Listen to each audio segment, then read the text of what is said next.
Se dice que en el Palacio Real, el silencio es oro. Pero hoy, ese silencio se ha roto.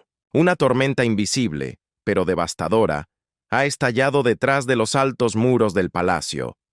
Lo que comenzó como un susurro en los pasillos dorados se ha convertido en un grito de alarma. La princesa Ana, desesperada, ha pedido intervención urgente. Mientras tanto, el rey Carlos, un hombre que siempre prefiere la paz, ha hecho lo impensable. Ha lanzado acusaciones de traición contra su propia esposa, Camila.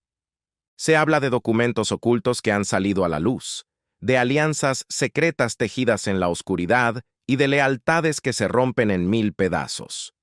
¿Estamos ante el regreso de un escándalo que creíamos enterrado? ¿Por qué un monarca arriesgaría su familia y su legado en una batalla legal pública? Los rostros de los sirvientes se tensan, las voces tiemblan y por primera vez en años, el trono mismo parece tambalearse. Un solo paso en falso podría encender una crisis real que el mundo jamás ha visto. Todo ocurrió sin previo aviso. Como un cuchillo afilado que corta la tranquilidad de la vida en palacio, el momento llegó sin ceremonias ni protocolos. La tensión estalló en las habitaciones privadas, allí donde solo las voces más confiables pueden hablar con la verdad. La princesa Ana siempre ha sido conocida como la roca de la familia, el pilar que nunca tiembla. Pero quienes la conocen bien notaron el cambio de inmediato. Sus movimientos eran más rápidos, sus palabras más cortantes, y su calma habitual escondía una urgencia terrible.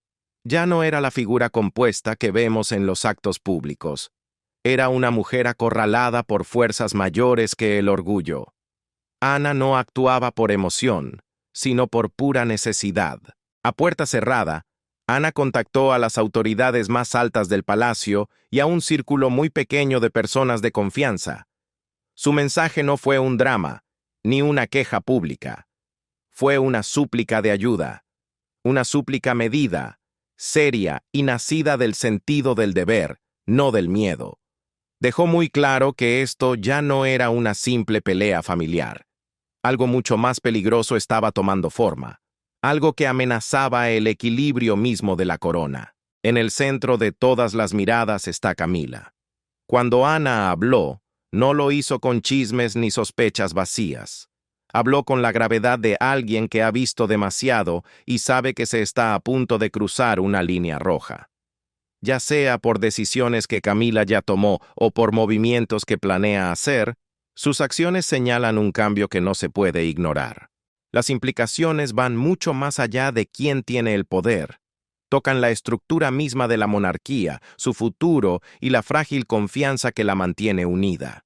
Lo más impactante fue la forma en que Ana entregó su mensaje, sin lágrimas, sin debilidad. Su voz era clara y aguda. No pedía ser rescatada. Estaba tocando la campana de alarma. Para quienes escuchaban quedó claro. Ana cree que el tiempo se acaba. Si no se actúa ahora, el daño será irreversible. Tradicionalmente, los conflictos reales se manejan con silencio y sonrisas falsas. Pero Ana entendió que el silencio ahora sería una traición. Esperar solo haría que la amenaza fuera más fuerte. Cuando su súplica llegó a los oídos del rey, el aire en el palacio cambió. La rutina se convirtió en tensión eléctrica. ¿Qué ha hecho exactamente Camila? ¿Qué planea? Y sobre todo, ¿por qué la guardiana más fiel del orden real ha decidido que es hora de intervenir? Una cosa es cierta. La imagen de calma que el palacio muestra al mundo es una mentira. Se está formando una confrontación, no impulsada por el espectáculo, sino por la triste realidad de que la monarquía pisa terreno inestable. Con su súplica, la princesa Ana ha abierto la puerta a un conflicto que ya no se puede contener. Y entonces, sucedió lo inesperado. Cuando la corona se volvió contra sí misma, lo que siguió a la advertencia de Ana no fue la calma. Fue un terremoto. En cuestión de días, los susurros se convirtieron en acciones. El rey Carlos, a quien muchos ven como demasiado cauteloso, hizo un movimiento que pocos creían posible contra su propio hogar. Detrás de puertas selladas, se puso en marcha un desafío formal. No se trata de una simple discusión. Es una acción con peso legal, con fuerza institucional y con consecuencias que no tendrán vuelta atrás. No hubo anuncios en la televisión, ni comunicados de prensa. Todo ocurre en las sombras, pero la guerra por la verdad ha comenzado. Sigan observando, porque esta historia apenas comienza. Sin embargo, muros adentro, nadie respiraba tranquilo. Todos entendían que lo que estaba ocurriendo no tenía vuelta atrás. El rey Carlos había dado luz verde a un proceso interno, una orden tan firme como la piedra. No era una demanda judicial común, de esas que se ven en los tribunales públicos. Número. Los expertos lo describen como algo único, algo puramente real. Una acción sellada, reforzada por la autoridad suprema del monarca, sus consejeros más leales y las viejas leyes de la Constitución. El objetivo del rey no era el castigo, sino el control. Era un intento desesperado por poner un freno de mano a una maquinaria que había empezado a moverse sin su permiso. Por primera vez en la historia moderna, la monarquía se veía obligada a mirar a los ojos a un conflicto que ya no podía taparse con silencio o falsa lealtad. En el corazón de este desafío, las acusaciones golpeaban donde más duele: la confianza. No se trataba de rencores personales ni de discusiones de alcoba. Se hablaba de influencia usada con demasiada libertad, de decisiones tomadas en las sombras sin la autoridad debida. Se descubrieron maniobras silenciosas diseñadas para moldear el poder mucho más allá del reinado del propio Carlos. La preocupación no era solo lo que ya había pasado, sino el abismo al que se dirigían si nadie ponía un alto. El impacto fue inmediato y profundo. Un rey reinante actuando formalmente contra su propia reina es algo casi impensable. No hay memoria viva de algo así. Incluso los funcionarios más viejos del palacio, acostumbrados a todo, no daban crédito. Esto no era una pelea doméstica, era una ruptura institucional. El rey Carlos sabía que, al tomar este camino legal y frío, estaba admitiendo que las palabras ya no servían. Se necesitaban límites, documentos y muros de contención. La tensión en los pasillos se podía cortar con un cuchillo. Las alianzas cambiaban de bando y los consejeros medían cada sílaba que pronunciaban. De repente, la alarma que había encendido la princesa Ana días atrás ya no parecía una exageración. Había sido una profecía. Pero, ¿cómo llegamos aquí? ¿Qué sucede cuando un rey tiene que reescribir el significado de la lealtad? Mientras el palacio intentaba digerir el shock del desafío legal de Carlos, la atención se volvió hacia un origen más inquietante y silencioso. Mucho antes de que se firmaran los papeles, hubo un período de dudas oscuras. En los meses previos a este terremoto, los más cercanos al rey notaron que su ritmo había cambiado. Sus reuniones eran eternas, sus preguntas afiladas como navajas. Las respuestas de siempre ya no le servían. Algo le quitaba el sueño, y no eran los gritos fuera del palacio, sino lo que veía dentro de su propia casa. En el centro de esta inquietud descansa un objeto simple, pero devastador: una carta manuscrita. Escrita por el propio puño y letra del rey Carlos durante un momento de soledad y retiro. Esa carta nunca debió ser vista por ojos públicos. Era un registro doloroso, cuidado y deliberado. En sus páginas, el rey plasmó preocupaciones que no podía decir en voz alta sin causar un desastre. La carta detallaba un patrón imposible de ignorar. No eran suposiciones, eran hechos, fechas exactas, reuniones específicas, conversaciones recordadas con precisión quirúrgica. Carlos describía decisiones tomadas a sus espaldas, canales de comunicación secretos y, lo más grave, esfuerzos sutiles para organizar el futuro de la corona después de su muerte, sin su consentimiento. Al comprender la gravedad de lo que había escrito, una prueba reina de la traición, el rey Carlos no guardó la carta en una caja fuerte cualquiera. Se la entregó a la única persona en quien confiaba ciegamente: la princesa Ana. La elección fue deliberada. Ana no juega a la política. No la mueve la ambición. Ella es, ante todo, la guardiana del deber. Al poner esa carta en sus manos, el rey no buscaba un aliado para una pelea. Buscaba a alguien que protegiera la verdad, costara lo que costara. La orden que recibió la princesa Ana fue clara y estricta. Protege esta carta. No la uses, a menos que llegue el día en que guardar silencio sea una traición. Ese día llegó mucho antes de lo esperado. Mientras las tensiones dentro del palacio subían como la marea y la influencia de Camila crecía sin control, aquella carta dejó de ser una simple reflexión privada. Se transformó en la piedra angular de la justicia. Sus páginas no solo contenían quejas, contenían la base moral y legal para el desafío que estaba por venir. La carta aclaraba la intención y establecía la causa, pero sobre todo demostraba algo vital. La decisión del rey no fue un capricho repentino. Fue el resultado de una preocupación larga, dolorosa y cuidadosamente pensada. Para la princesa Ana, el peso de ese papel era inmenso.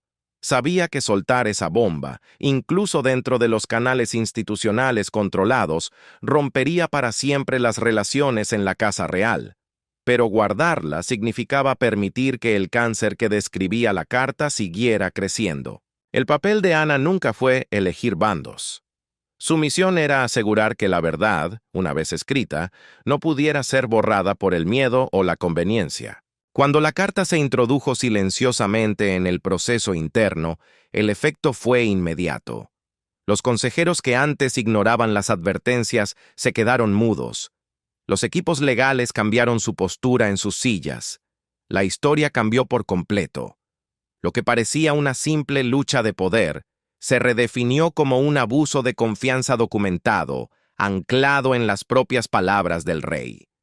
Ya no era solo evidencia de un conflicto, era la prueba de que la crisis había sido detectada mucho antes de salir a la superficie. Y ahora que la carta resurge, ¿quién vio venir el colapso? ¿Qué manos ocultas guiaron a la corona hacia este precipicio? No se muevan, porque aquí entran la ambición, el acceso y el flujo silencioso del poder. Con la carta circulando en un círculo cerrado, la atención giró naturalmente hacia la figura que provocó tanto miedo: Camila. El ascenso de Camila dentro de la estructura real nunca fue un accidente. Tampoco fue repentino. Fue el resultado de una paciencia infinita, de un cálculo frío y de una comprensión aguda de cómo funciona realmente el poder detrás de los muros del palacio. Durante años, se movió con cuidado, dominando los ritmos de la vida real, aprendiendo cuándo hablar y cuándo el silencio pesaba más que 1000 palabras. Para muchos, esta disciplina era admirable. Para otros, era pura estrategia. Desde el principio, Camila mostró una sofisticación política que la distinguía. Cultivó relaciones en voz baja, posicionándose como una presencia estabilizadora en tiempos de duda. Los cortesanos respetaban su conocimiento del protocolo, pero con el tiempo, su acceso se expandió, no solo a las personas, sino a los procesos. Lo que comenzó como apoyo, gradualmente evolucionó hacia la influencia, y la influencia, cuando nadie la vigila, tiene la costumbre de redibujar los límites. El cambio no ocurrió desafiando abiertamente al rey Carlos. De hecho, sucedió en paralelo, lo que lo hizo mucho más difícil de detectar. Sus decisiones se presentaban como ayudas, sus sugerencias como soluciones. Sin embargo, bajo la superficie nacía una divergencia sutil. Mientras el rey buscaba continuidad y moderación, Camila empujaba hacia la consolidación y la permanencia. En su visión, la monarquía necesitaba ser asegurada contra la incertidumbre, incluso si eso significaba cruzar líneas que siempre se habían respetado. Aquí es donde la confianza empezó a convertirse en exceso. La creciente independencia de Camila no llegó con gritos ni peleas. Apareció en forma de consultas que nunca se hicieron, de discusiones privadas fuera de los canales oficiales y de un papel cada vez mayor en la planificación del futuro. Un futuro que iba más allá del reinado del propio Carlos. Para algunos esto parecía iniciativa. Para quienes debían proteger el equilibrio institucional, sonaron todas las alarmas. Lo que complicaba todo era la convicción de Camila. Ella creía firmemente que sus acciones servían a los mejores intereses de la monarquía. No se veía a sí misma socavando la autoridad, sino reforzándola en un mundo cambiante. Cuando se le cuestionaba, defendía sus opciones con lógica y lealtad. Pero la princesa Ana, observando desde la distancia, reconoció el peligro, no en la ambición en sí, sino en su dirección. La monarquía ha sobrevivido siglos precisamente porque a nadie se le permite acumular poder sin control. La trayectoria de Camila sugería que se sentía demasiado cómoda operando fuera de esos límites. Fue este patrón, documentado, medido y cada vez más visible, lo que dio credibilidad a las acusaciones de traición. Es importante entender esto. Nadie dentro del proceso pintó a Camila como una villana de cuento. El problema no era la malicia, era el impulso, porque el poder, una vez que se gana, tiende a justificarse a sí mismo, y a veces no sabe cuándo parar. Cada paso hacia adelante hacía que el siguiente pareciera inevitable. Cada excepción debilitaba la regla un poco más, y a medida que la influencia de Camila se expandía, la brecha entre su visión personal y los intereses a largo plazo de la monarquía se ensanchaba lo suficiente como para volverse peligrosa. Cuando el desafío interno tomó forma, la pregunta ya no era si Camila había cruzado una línea, sino qué tan lejos estaba dispuesta a llegar. La evidencia no apuntaba a un único acto de traición, sino a una deriva gradual. Una corriente suave pero constante que, si no se corregía, amenazaba con redefinir quién tenía realmente el control en el corazón de la corona. Entonces, ¿qué sucede ahora? Mientras Ana busca un rescate, Carlos escala el conflicto legal y el silencio de Camila se vuelve más profundo, ocultando verdades lo suficientemente poderosas como para destrozarlo todo. Para la princesa Ana, este conflicto nunca fue algo abstracto. Vivía con ella a diario, presionando más fuerte con cada semana que pasaba. Mucho antes de que los pasillos del palacio se llenaran de tensión y conversaciones en voz baja, ella ya cargaba con algo mucho más pesado que la simple responsabilidad. Llevaba sobre sus hombros la confianza del rey Carlos. Una confianza entregada en silencio, colocada deliberadamente y imposible de dejar a un lado. No era un título ni un papel público. Era una obligación privada que exigía juicio, coraje y contención en partes iguales. Ana siempre ha entendido el precio de la lealtad. Durante toda su vida, ha elegido el deber sobre la comodidad, la discreción sobre el reconocimiento. Pero este momento la puso a prueba como ninguna obligación ceremonial lo había hecho jamás. Estaba viendo cómo el equilibrio de poder dentro de la monarquía cambiaba en tiempo real, y ella era una de las pocas personas capaces de ver lo frágil que se había vuelto ese equilibrio. Cada nuevo desarrollo confirmaba sus miedos. La influencia de Camila ya no estaba simplemente creciendo, se estaba consolidando. La resistencia encontró a Ana en cada esquina. Algunos descartaron sus preocupaciones, llamándolas exceso de precaución. Otros le pidieron paciencia, argumentando que intervenir solo profundizaría las divisiones. El mensaje no dicho era claro. Mantener la apariencia de unidad importaba más que arreglar las grietas que había debajo. Para Ana, esa lógica era peligrosamente miope. Ella había visto lo que sucede cuando los problemas se entierran en lugar de enfrentarse. La historia le había enseñado que el silencio, cuando se elige por conveniencia, a menudo se convierte en complicidad. Lo que más le pesaba no era el conflicto, sino la soledad. Sabía que hablar, incluso en privado, la pondría en oposición directa a intereses poderosos dentro del palacio. Tensaría relaciones que había pasado décadas protegiendo. Sin embargo, no hacer nada significaría permitir que se tomaran decisiones que ella creía que el propio rey Carlos nunca habría sancionado. La carta bajo su cuidado era un recordatorio constante de esa verdad. Cada vez que releía sus palabras, la responsabilidad se sentía más pesada. Aquí es donde su súplica de ayuda cobró todo su significado. Ya no era solo una advertencia institucional o una preocupación de procedimiento. Era personal. Ana no pedía apoyo para proteger su propia posición. Pedía refuerzos porque ya no podía soportar las consecuencias de estar sola entre la verdad y el silencio. La gravedad emocional de ese momento no nacía del miedo, sino de la claridad. Ella entendía exactamente lo que estaba en juego. Ana comenzó a darse cuenta de que su contención, que alguna vez fue su mayor fortaleza, se había convertido en un riesgo. La misma disciplina que la había mantenido firme durante décadas, ahora amenazaba con permitir una erosión lenta de los cimientos de la monarquía. La consolidación del control de Camila no era lo suficientemente dramática como para alarmar al público, pero era lo suficientemente constante como para cambiar el futuro. Cada éxito silencioso hacía que el siguiente fuera más fácil. Cada movimiento sin control reducía el espacio para corregir el rumbo. Al enfrentar esta realidad, Ana llegó a su límite, pero no se rompió. Se llenó de determinación. Aceptó que permanecer en silencio sería la verdadera traición, no hacia una persona, sino hacia la institución que había jurado proteger. Su deber no era consolar al poder, sino desafiarlo cuando fuera necesario. Esa comprensión marcó un cambio dentro de ella, transformando la preocupación en acción. Al asumir plenamente este papel, Ana dejó de ser una mera observadora de la crisis.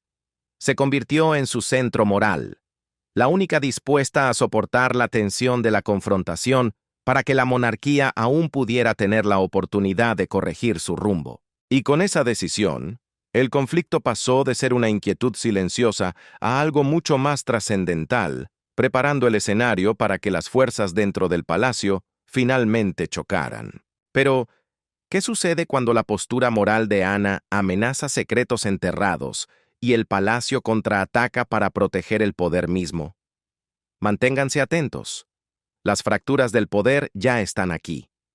El palacio, una vez símbolo de tradición perfecta y jerarquía inquebrantable, ahora se siente como un laberinto de tensiones y urgencias silenciosas. En cada gran pasillo y cámara ornamentada, los susurros de alianzas, dudas y estrategias cortan el aire habitual de la ceremonia. Lo que durante siglos fue un símbolo intocable de unidad, una danza perfectamente coreografiada de sonrisas y rituales, ha comenzado a desmoronarse. Hoy, las grietas son visibles. Algunas son finas como un cabello, otras son imposibles de ignorar. Incluso las paredes del palacio parecen sentir la tormenta. Los pasillos, que solían ser templos de silencio, ahora retumban con el eco de pasos apresurados. Asistentes, abogados y altos funcionarios corren de una habitación a otra, aferrando documentos contra su pecho como si fueran escudos. El aire huele a miedo y a cálculo. Camila, muy consciente de que se juega su futuro, se movió rápido para moldear la historia a su favor. Su equipo no perdió tiempo. Comenzaron a circular declaraciones diseñadas con un solo fin: sembrar la duda. La estrategia era clara: pintar el desafío de la princesa Ana no como una demanda formal y justa, sino como un rencor personal, un berrinche de celos. Cada palabra filtrada, cada rumor soltado en el momento justo, estaba calculado para ganar la opinión pública antes de que Ana pudiera siquiera abrir la boca.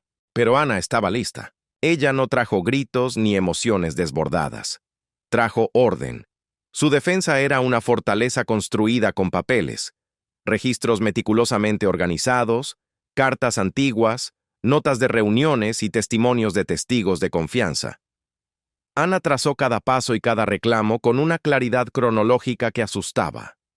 Cada hoja de papel era un golpe pequeño pero potente, una respuesta directa a las mentiras que los asesores de Camila intentaban plantar. La tensión en las salas privadas era insoportable.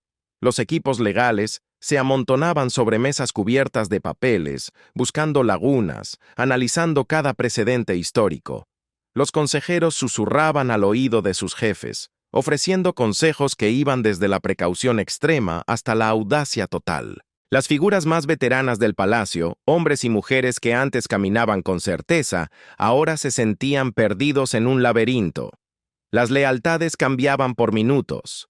Nadie podía permitirse un error. En esta arena, la tradición ya no era suficiente para salvarse. Ana jugó con el tiempo tanto como con la verdad. Presentó su evidencia en etapas, anticipando los ataques de Camila, sabiendo exactamente cuándo soltar un dato y cuándo guardar silencio. Sus testigos, leales, creíbles y observadores, estaban listos para jurar sobre la integridad de sus documentos. El mensaje de Ana era simple pero devastador. La monarquía ya no se trata solo de protocolo. Se trata de supervivencia. Se trata de asegurar que la verdad y la autoridad caminen de la mano incluso en la oscuridad. El palacio dejó de ser un santuario. Se convirtió en un campo de batalla donde la claridad, la estrategia y el coraje decidirían el futuro. La confrontación final tuvo lugar en una sala que se sentía más pesada que cualquier tribunal de justicia. El aire cargaba con el peso de la historia misma. Cada mirada, cada palabra elegida con cuidado, resonaba mucho más allá de los suelos pulidos y las paredes decoradas con oro. El conflicto había evolucionado. Ya no se trataba de Camila defendiéndose o de Ana atacando. Esto era un ajuste de cuentas, una prueba de fuego para ver si la monarquía podía mirar sus propias verdades a la cara, para examinar dónde había fallado la lealtad y si la institución podía proteger su legado. El rey Carlos presidía con una autoridad medida, pero ni siquiera él podía ocultar el dolor en sus ojos. Los documentos presentados y las preguntas lanzadas golpeaban los mecanismos mismos del poder.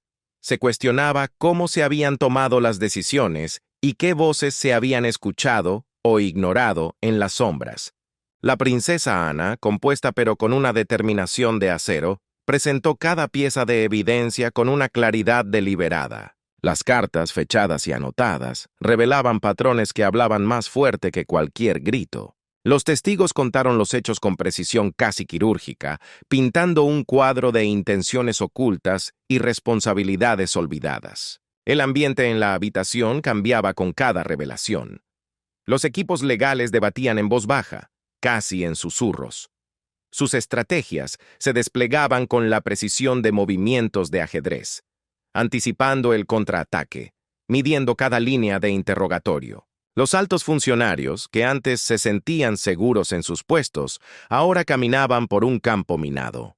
Sabían que los ojos de la nación, aunque no estuvieran presentes, juzgarían este momento para siempre. Cada gesto, cada pausa, tenía un significado oculto. En este momento, una decisión invisible está a punto de decidir el destino de la monarquía. ¿Qué sucede cuando Ana empuja hacia adelante y Camila hace su última jugada maestra? La historia se está escribiendo en tiempo real, y el final está lejos de ser cierto. Lo que quedó claro desde los primeros momentos de este proceso es que esto era mucho más que una simple pelea legal.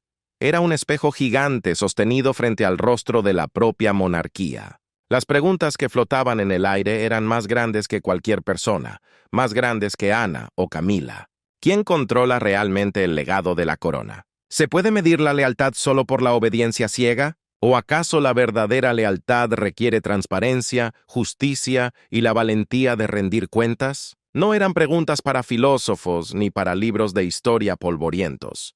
Eran las apuestas reales que se estaban jugando en tiempo real, bajo la mirada intensa y escrutadora del mundo entero. ¿Era la institución capaz de reconocer sus propios errores y corregirlos? ¿O se aferraría a una imagen perfecta a costa de la verdad? Incluso mientras los abogados discutían sobre leyes y normas, el simbolismo del momento era imposible de ignorar. La monarquía se estaba juzgando a sí misma. Las luchas privadas de una familia se transformaron en un examen público de valores, responsabilidad y confianza. Cada objeción, cada fallo del juez y cada declaración tenía un significado oculto. El palacio, que alguna vez fue un santuario de jerarquías silenciosas y tradiciones intocables, se había convertido en un foro de reflexión. Se transformó en un campo de pruebas, donde la supervivencia del respeto y la legitimidad dependía de tres cosas: claridad, coraje y la voluntad de enfrentar verdades incómodas. En esa atmósfera cargada de electricidad, ya no era posible separar lo personal de lo institucional. Las defensas de Camila y el desafío de Ana, aunque eran el centro del procedimiento, eran solo conductos. Eran canales a través de los cuales fluían preguntas más profundas sobre la identidad de la monarquía, su resistencia y su autoridad moral. Ana y Camila dejaron de ser solo dos mujeres enfrentadas, se convirtieron en símbolos de dos caminos opuestos. Uno representaba la tradición que busca protegerse a toda costa. El otro representaba la necesidad dolorosa de limpiar la casa para poder sobrevivir. Cada día de testimonios, cada prueba examinada con lupa, llevaba consigo un mensaje silencioso pero innegable. El resultado de este juicio no será recordado solo por el veredicto final. Será recordado por lo que reveló sobre una institución de siglos de antigüedad que, por primera vez, se vio obligada a mirarse a sí misma sin maquillaje. Entonces, ¿qué sucede cuando los secretos de una familia real se enfrentan a la luz de un tribunal? ¿Puede la lealtad sobrevivir o la monarquía se desmoronará ante nuestros ojos? Esta historia no termina aquí, porque la historia la escribimos nosotros al observarla. Nos gustaría conocer su opinión en los comentarios. ¿Creen que la princesa Ana hizo lo correcto al romper el silencio? No olviden darle me gusta, compartir esta historia y suscribirse para no perderse la próxima actualización. Actualización. Actualización.